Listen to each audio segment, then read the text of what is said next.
Salam sejahtera saya ucapkan kepada Dr. Mosli. Saya Charis Tariani binti Meeting, nomor kad metrik YE21210037. Pada hari ini, saya dan rakan-rakan saya ingin membentangkan yang bertajuk Bincangkan Peranan Laut, Pelayaran dan Perdagangan di Kepulauan Asia Tenggara dalam pembentukan dan kegemilangan kerajaan-kerajaan awal di Nusantara. Bagi pengenalan, Kepulauan Asia Tenggara ini lebih dikenali sebagai Nusantara. Ianya telah menjadi pusat perdagangan maritim yang paling penting dalam sejarah dunia. Kedudukannya yang strategi yaitu di laluan perdagangan antara China dan India, serta kekayaan sumber daya alamnya yang melimpah. Ianya menjadi tumpuan pedagang dari berbagai pelosok dunia sejak berabad-abad lamanya. Kepentingan maritim dalam pembentukan tamadun Nusantara tidak dapat dipisahkan daripada pemahaman tentang kerajaan-kerajaan awal di kawasan ini berkembang dan mencapai kegemilangan mereka. Berbeza dengan tamadun-tamadun daratan yang bergantung kepada pertanian dan kawalan wilayah yang luas. Kerajaan-kerajaan Nusantara ini ia telah membina kekuatan mereka berdasarkan kawalan terhadap laluan perdagangan laut dan pelabuhan-pelabuhan yang strategi. Konsep negara pelabuhan atau port state yang dikemukakan oleh para ahli sejarah menggambarkan dengan tepat bagaimana entiti-entiti politik di Nusantara mengorganisasikan diri mereka dalam sistem yang berorientasikan maritim. Dinamika perdagangan maritim ini telah mencipta satu ekosistem ekonomi yang kompleks di mana kekayaan tidak hanya terkumpul melalui pengeluaran tempatan, malah tetapi juga melalui kawalan terhadap aliran barang-barangan perdagangan melalui perairan Nusantara. Sistem ini telah memungkinkan kerajaan seperti Sriwijaya, Majapahit dan Malaka untuk mencapai tahap kemakmuran dan pengaruh yang luar biasa. Walaupun mereka tidak memiliki kawasan pertanian yang luas seperti kerajaan-kerajaan di daratan, kejayaan mereka terletak pada kebolehan untuk menguasai dan mengawal selia perdagangan maritim yang melalui wilayah mereka. Transformasi sosial dan budaya yang berlaku akibat daripada interaksi perdagangan maritim juga tidak kurang pentingnya. Kedatangan pedagang dari China, India, Arab dan kemungkinannya Eropah telah membawa bukan sahaja barangan dan teknologi baharu, tetapi juga idea-idea keagamaan, falsafah dan sistem pentadbiran yang telah diserap dan diadaptasi oleh masyarakat tempatan. Proses asimilasi dan adaptasi ini telah melahirkan satu bentuk tamadun yang unik yang menggabungkan elemen-elemen tempatan dengan pengaruh luar dalam satu sintesis yang harmonis.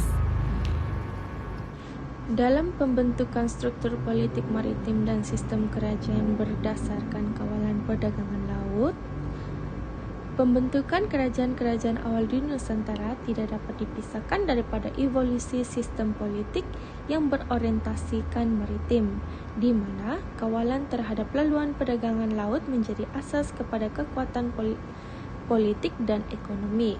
Berbeza dengan kerajaan agraris yang menumpukan kepada kawalan tanah dan populasi petani, kerajaan-kerajaan Nusantara membangunkan apa yang boleh disebut sebagai sistem politik thalassokratik, satu bentuk pemerintahan yang berasaskan penguasaan laut dan perdagangan maritim. Konsep kedaulatan dalam konteks kerajaan-kerajaan maritim Nusantara adalah berbeza secara fundamental daripada konsep kedaulatan teritorial yang biasa. Kuasa-kuasa politik tidak ditentukan oleh kawalan terhadap kawasan daratan yang berterusan, tetapi oleh keupayaan untuk menguasai dan mengawal selia laluan perdagangan melalui perairan tertentu. Sistem ini menciptakan apa yang dikenali sebagai negara cincin, di mana pusat kuasa dikelilingi oleh rangkaian pelabuhan-pelabuhan dan pusat-pusat perdagangan yang terhubung melalui jalur maritim. Sriwijaya yang berkuasa dari abad ke-7 hingga ke-13 Masehi merupakan contoh yang paling jelas bagi model kerajaan maritim ini.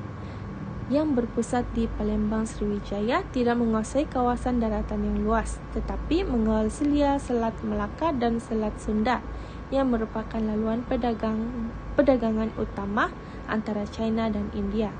Sistem pentadbiran Sriwijaya yang diorganisasikan dikeliling rangkaian pelabuhan-pelabuhan yang berfungsi sebagai pusat pengumpulan dan pengedaran barang-barang perdagangan.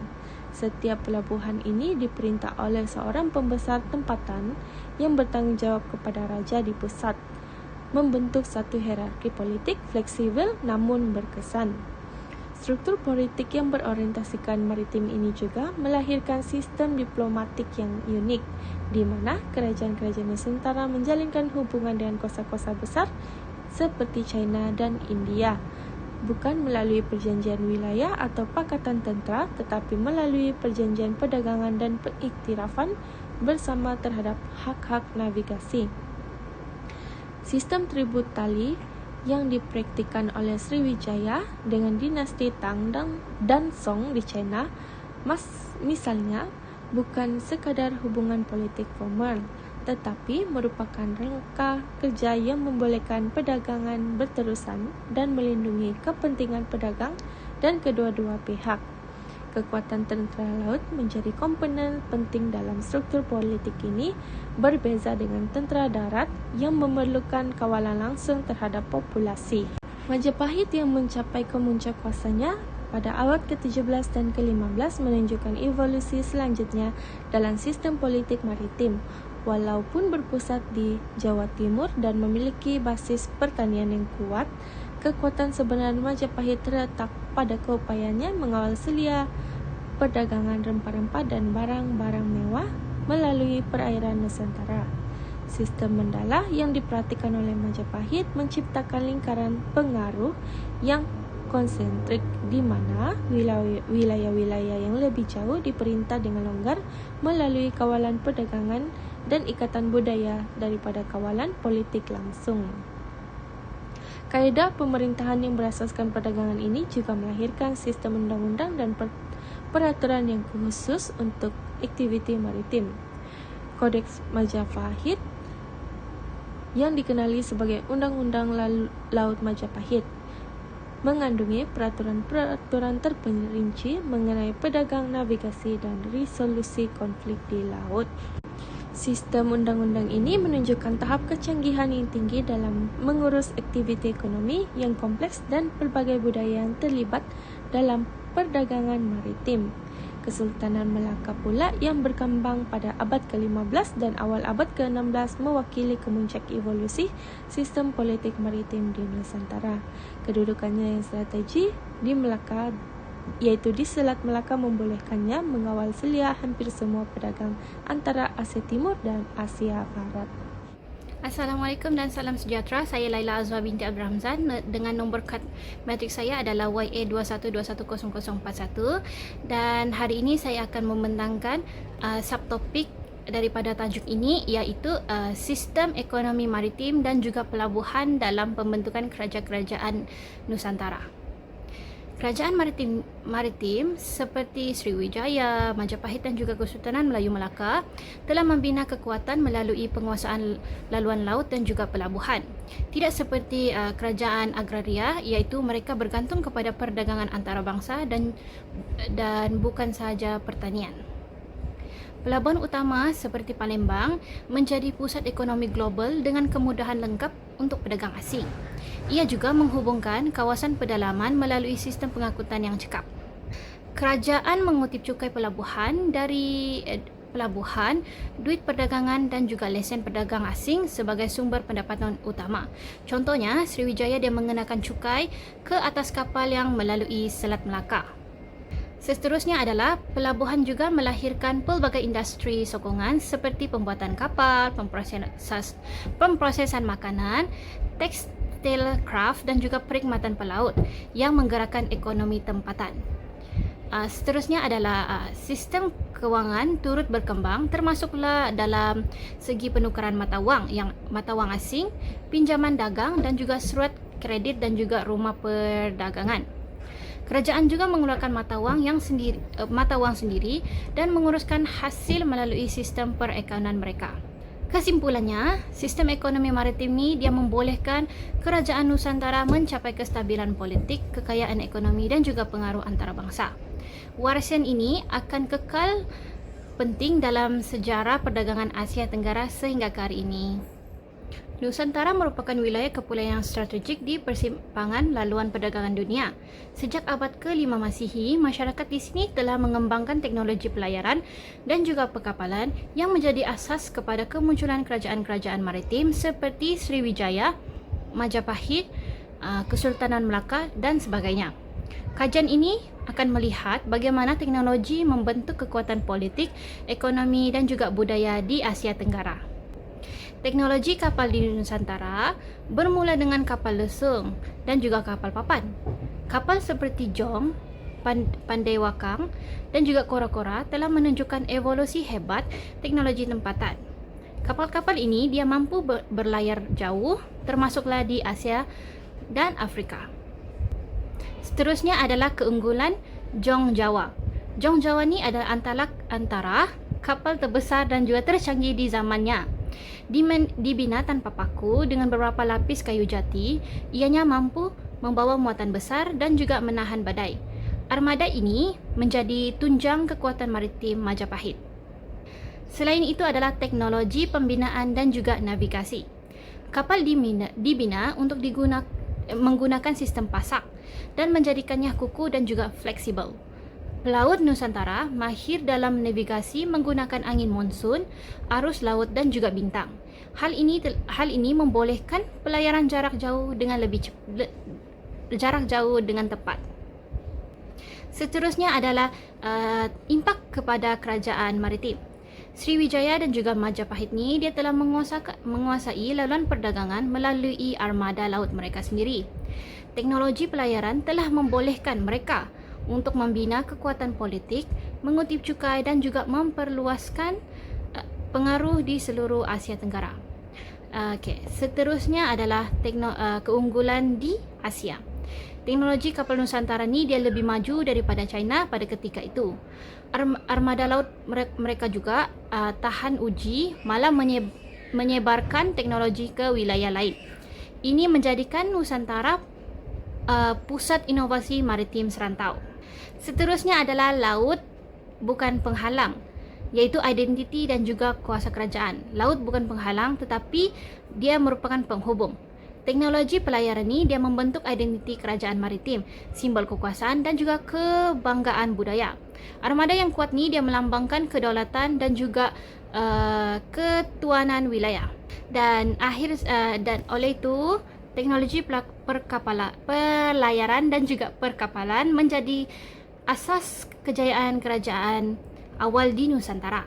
Kecanggihan ini telah membina jaringan perdagangan, kekuatan politik dan juga budaya maritim yang gemilang. Ini telah membuktikan potensi di Nusantara sebagai kuasa maritim yang penting dalam sejarah dunia. Sekian, itu saja dari saya. Sekian, terima kasih.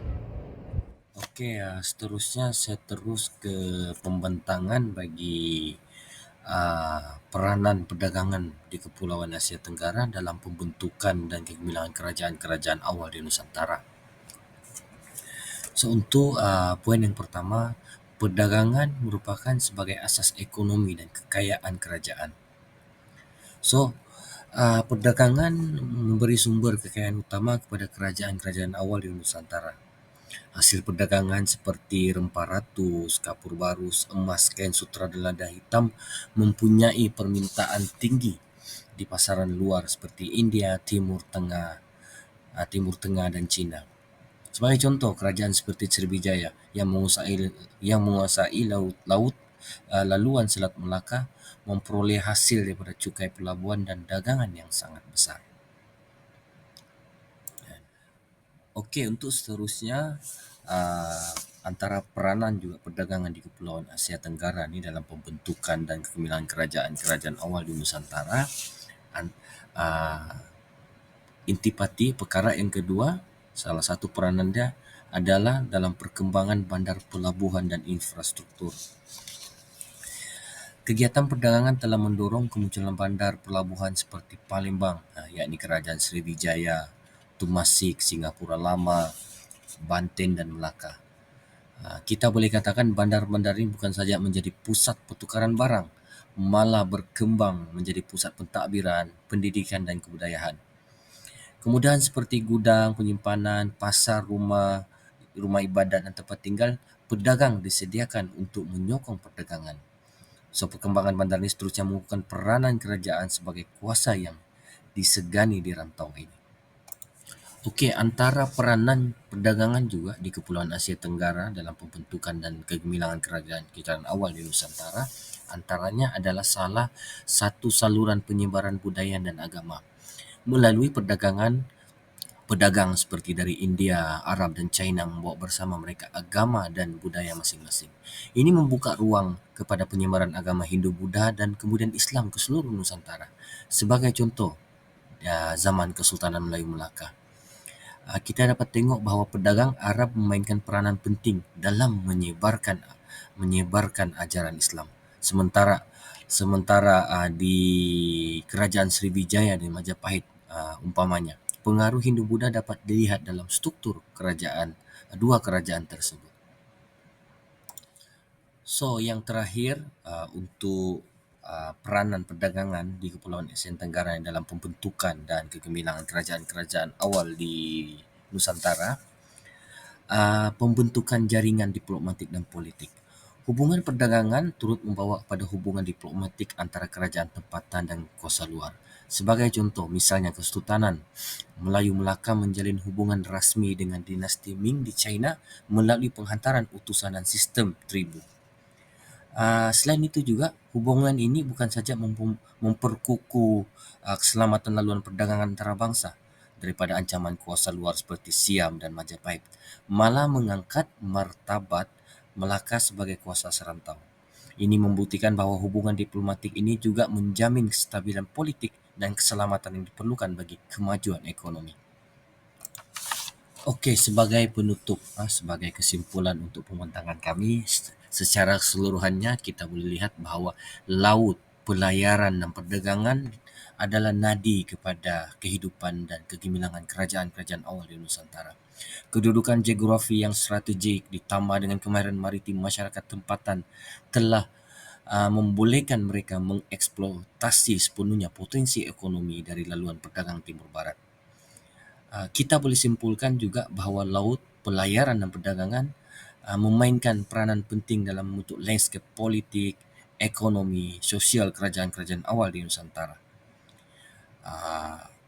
melalui aktiviti pelayaran. Sebagai contoh, melalui aktiviti pelayaran dan perdagangan, kerajaan-kerajaan seperti Sriwijaya, Majapahit dan Kesultanan Melaka berjaya mengukuhkan pengaruh mereka bukan saja di rantau ini, malah di peringkat antarabangsa. Sekian, terima kasih.